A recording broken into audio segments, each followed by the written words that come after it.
Assalamualaikum warahmatullahi wabarakatuh. Perkenalkan, nama saya Giras Rahmat Perdana. Di sini saya akan menjawab pertanyaan dari Bapak Nur Hadim terkait UAS Integrasi Agama dan Sains. Untuk soal yang pertama, ketika Anda menjadi seorang guru, bagaimana cara Anda membelajarkan materi akidah yang integratif dengan tema iman kepada malaikat Allah? Yang saya lakukan ketika saya menjadi seorang guru yaitu dengan menggunakan metode pembelajaran outbound sense. Pembelajaran outbound sense ini dapat memungkinkan siswa mengalami langsung konsep yang dipelajari serta mengembangkan penalaran logis dan mengajarkan siswa untuk menguasai nilai-nilai spiritual, nilai-nilai intelektual, nilai-nilai emosional secara optimal. Hal itu dikarenakan materi pembelajaran dapat dirangkum menjadi kegiatan yang dekat dengan pengalaman siswa dalam kesehariannya, sehingga menjadi lebih bermakna bagi kehidupan. Outbound sendiri yaitu suatu program pembelajaran di alam terbuka yang berdasarkan pada prinsip experiential learning atau melalui pengalaman langsung yang disajikan dalam bentuk permainan, simulasi, diskusi, dan petualangan, sehingga penyampaian dalam materinya dapat dilakukan di alam terbuka. Artinya, dalam program outbound sense itu, siswa secara aktif dilibatkan dalam keseluruhan kegiatan yang dilakukan. Proses belajar dari pengalaman atau experiential learning dapat diartikan bahwa menggunakan seluruh panca indera dan dapat melakukan respon spontan yang melibatkan fisik, emosi, dan kecerdasan, sehingga secara langsung mereka dapat lebih memahami diri sendiri dan orang lain serta lingkungannya. Dalam hal ini, tema iman kepada malaikat Allah itu berarti siswa itu dapat melibatkan seluruh aktivitas kesehariannya di lapangan, dapat melibatkan fisik, emosi, dan kecerdasan, sehingga siswa tersebut dapat memahami arti atau integrasi dari iman kepada malaikat Allah. Nah, setelah kegiatan outbound tersebut dilakukan, guru bersama siswa dapat membahas kembali apa yang telah dilaksanakan atau apa yang telah didapatkan dengan metode diskusi, di mana nanti akan diperoleh pendapat yang berbeda dan bervariasi antar siswa tersebut. Nah, dalam hal ini saya selaku guru harus bisa memfasilitasi dan menyisipkan makna ataupun pesan yang dapat diambil dari materi akidah tersebut, yaitu iman pada malaikat Allah, dan diintegrasikan dengan sains. Untuk pertanyaan yang kedua, apa dampak integrasi agama dan sains dan implikasinya dalam pendidikan agama Islam? Dampak dari integrasi agama dan sains salah satunya yaitu dalam integrasi pendidikan agama dan sains serta teknologi, pembelajaran yang dilaksanakan menjadi lebih bermakna dan menjadi lebih mudah dipahami, sehingga tujuan pendidikan agama Islam dapat mengarahkan peserta didik untuk mengenal, untuk menghayati, untuk memahami, untuk bertakwa, dan untuk berakhlak mulia dalam mengamalkan ajaran agama Islam dari sumbernya, yaitu kitab suci Al-Quran dan Al-Hadis atau Sunnah, melalui kegiatan bimbingan, melalui kegiatan pengajaran, latihan, serta penggunaan pengalaman dapat terlaksana dengan baik. Lalu apa saja implikasi integrasi agama dan sains dalam pendidikan agama Islam? Yang pertama, dilihat dari kurikulumnya, implikasi kurikulum. Implikasi dalam hal kurikulum bisa dalam bentuk penyusunan silabus di sekitar dua isu fundamental, yaitu epistemologis dan etika. Topik-topik yang termasuk dalam epistemologis terutama berbicara tentang status epistemologis, sains-sains terapan dan rekayasa, hubungan konseptualnya dengan prinsip-prinsip tauhid yang mengatur dunia fisik dengan metodologi ilmiah dan pemikiran kreatif, dan dengan implikasi-implikasi epistemologis aspek-aspek tertentu dari kreativitas manusia dalam sains terapan dan rekayasa kontemporer, khususnya dalam rekayasa genetika. Selanjutnya ada pendidik.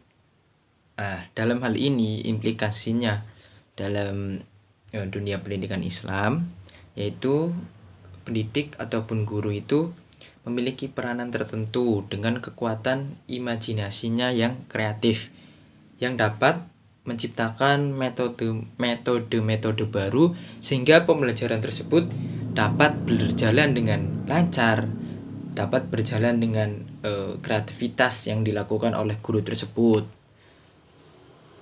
Ada juga peranan guru dalam menciptakan desain pembelajaran yang aplikatif, misalnya dengan mengubah tata ruang dan penambahan tampilan atau display ruang kelas sehingga mampu menstimulasi gairah belajar dari peserta didik, dan kesemuanya itu membutuhkan daya kreativitas yang sangat tinggi agar proses belajar mengajar menjadi lebih efektif, cepat, lengkap, dan lebih efisien. Selanjutnya ada siswa atau peserta didik, yaitu peserta didik diajak untuk berpikir holistik dan tidak parsial dalam menghayati kemajemukan, keyakinan, dan keberagaman terutama di Indonesia. Misalnya dengan melakukan kunjungan secara rutin ke tempat ibadah dari agama yang berbeda-beda dan mendapatkan penjelasan tentang prinsip-prinsip etik yang dimiliki oleh setiap agama. Dan dengan itu, siswa diberikan pemahaman bahwa ada satu hal yang menyatukan semua agama dalam satu ikatan, yaitu yang biasa kita sebut dengan pengamalan keesaan, yang mana setiap agama punya tafsir yang berbeda sesuai dengan perspektif kitab masing-masing agama. Terus selanjutnya yaitu yang keempat ada kepala sekolah. Implikasinya dalam dunia pendidikan Islam yaitu kepala sekolah bisa membentuk suatu tim konseptor dari tiap tim-tim angkatan kelas.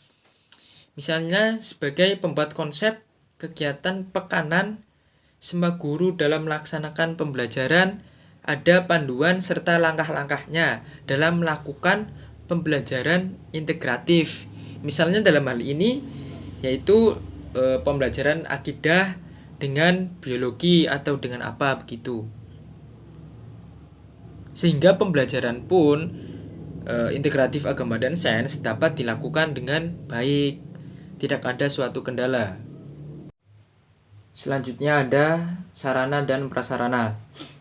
Implikasinya dalam integrasi agama dan sains dalam pendidikan agama Islam, yaitu sarapras tersebut dapat membantu mewujudkan situasi dan kondisi sekolah yang baik sebagai lingkungan belajar maupun sebagai kelompok belajar yang memungkinkan peserta didik untuk mengembangkan kemampuan intelektualnya, kemampuan emosionalnya, kemampuan ataupun itulah dapat berjalan semaksimal mungkin. Terus yang kedua, dapat membantu menghilangkan berbagai hambatan yang dapat menghalangi terwujudnya interaksi dalam pembelajaran integrasi.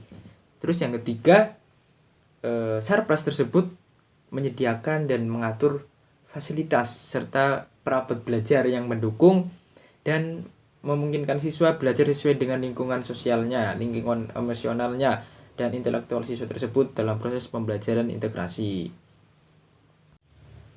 Selanjutnya untuk pertanyaan yang ketiga, bagaimana problematika integrasi agama dan sains dan bagaimana solusinya?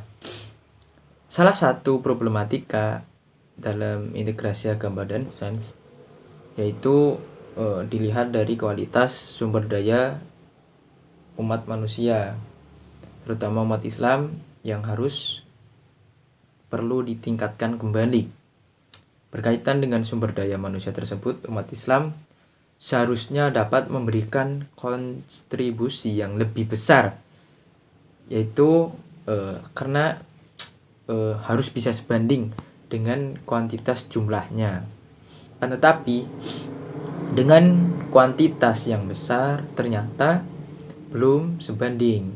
Masih banyak di antara umat Islam yang gagap terhadap teknologi maupun gagap terhadap informasi arus globalisasi. Demikian halnya di kalangan dunia pendidikan kita, terutama di tingkat sekolah menengah ke bawah, masih banyak guru yang hanya kaya dalam hal pengetahuan agama saja. Akan tetapi guru tersebut minim dalam pengetahuan umum. Sehingga itu menjadi problematika kita saat ini. Lalu bagaimana solusinya dalam mengatasi problematika tersebut? Salah satunya yaitu dengan meningkatkan kualitas sumber daya manusianya itu sendiri. Kita tahu bahwa masyarakat dan bangsa yang maju pastilah masyarakat dan bangsa yang unggul dalam hal penguasaan ilmu pengetahuan. Fakta sejarah ini berkesesuaian dengan pandangan Islam yang mengatakan bahwa Allah akan mengangkat derajat orang-orang yang berilmu pengetahuan. Dalam Quran Surat Al-Mujadalah ayat 11 kita tahu. Untuk itu, di dalam dunia pendidikan, hendaknya para guru dan para murid menyiapkan diri mereka masing-masing dalam keterampilan penggunaan teknologi dan informasi, khususnya dalam kemampuan pencarian informasi sebanyak-banyaknya, antara keterkaitan antara sains dan ilmu pengetahuan agama melalui internet yang sudah menjadi kebutuhan tidak terpisahkan di dalam dunia informasi seperti saat ini. Selain itu, sumber daya manusia yang cerdas, komprehensif, dan cerdas dalam hal kompetitif juga. Mungkin itu saja yang bisa saya jawab. Bila banyak kesalahan, mohon dimaafkan.